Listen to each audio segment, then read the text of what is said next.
No jos lähdetään sitten liikkeelle, että mitä nuo parametrisaatiot itsessään on. Eli koska meillä on rajallinen määrä tietokoneresursseja meidän käytössä, niin tämmöiset ilmasto- ja säämallit, ne pitää rajoittua johonkin tiettyyn tämmöiseen hilaan.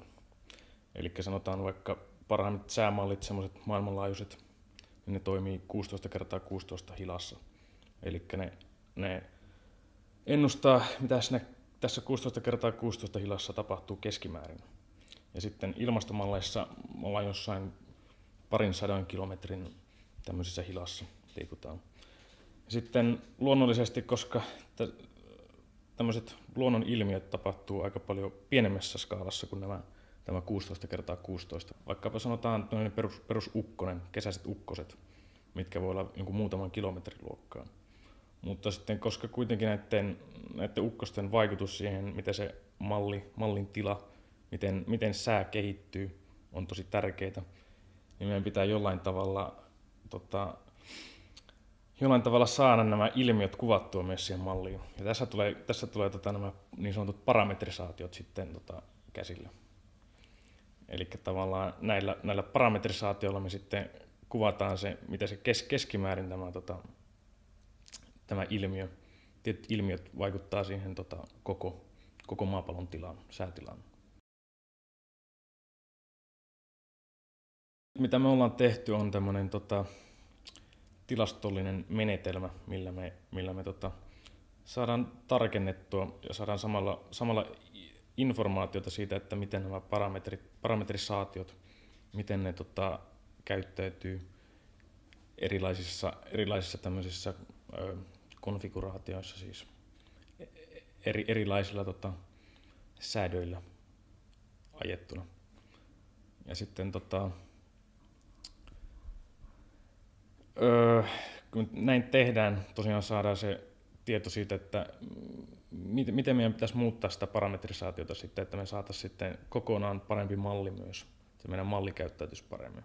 Me on tosiaan keskitytty siihen, että me parannetaan tätä, puhutaan niin sanottu sääennustemoodista, tai me puhutaan, missä tehdään tämmöisen lyhyen aikavälin ennusteita, eli vaikka 10 päivään, ja optimoidaan sitä mallin tarkkuutta tässä 10 päivän ajanjaksossa.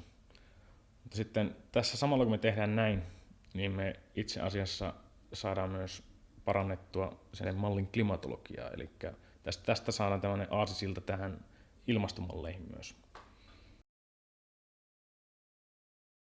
Tässä on tämmöisiä kuvaajia mallin nettosäteilystä. Se meillä on y-akselilla on kuukaudet, täällä on joulukuu, täällä on tammikuu ja tässä x-akselilla on sitten leveyspiirit. Täällä on 90 astetta etelää, täällä on 90 astetta pohjoista. Ja nämä kuvaajat on tämmöisiä pituuspiirikeskiarvoja ilmakehän ylärajan nettosäteilystä. Tämä vasemmanpuoleinen kuvaaja on meidän se perusmalli silleen, että siinä ei ole tehty niitä meidän muutoksia. Ja siitä on vähennetty sitten totuus, mikä nyt meillä on tässä tapauksessa totuus on tämmöisestä Ceres-mittakampanjasta. Se on satelliiteilla tehty mittauksia tosiaan sitä ilmakehän ylärajan nettosäteilystä. Ja tässä keskimmäisessä paneelissa meillä on sitten tämä meidän optimoitu malli, tällä meidän tilastollisella menetelmällä parannettu malli. Ja sen erot tähän totuuteen. Ja jos katsoo näitä kahta eri kuvaajaa, niin huomaa, että tässä missä me ollaan tässä meidän parannetussa mallissa, niin itse asiassa nämä kaikki, siellä on vähemmän värejä, mikä meinaa, että ollaan lähempänä totuutta. Ja tämä on vielä, että viimeisessä paneelissa näkyy nämä erot, miten tämä meidän optimoitu malli muuttaa sitä normimallia. Eli täällä näkee, että täällä ekvaattorin päiväntasajan seudulla on vähenemistä tuossa nettosäteilyn määrässä tuolla ilmakehän ylärajalla, kun taas sitten täällä keskileveysasteella on kesäkuukausina lisääntymistä.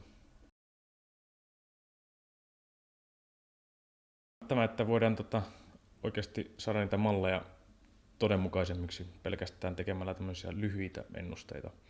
Myös säästetään tässä hirveästi resursseja, tietokoneresursseja, koska me voidaan tehdä, se meinaa, että voidaan tehdä enemmän vähemmällä resursseilla. Eli saadaan myös kattavampia tuloksia kaikin puolin. Ja koska jos me, tai kun me nyt tämän perusteella voidaan sitten saadaan myös näitä ilmastomalleja parannettua toivottavasti, niin se myös meinaa, että nämä tulevaisuuden projisiot sitten näistä, minkälainen ilmasto meillä on tulevaisuudessa, niin tarkentuu sitten tämän myötä.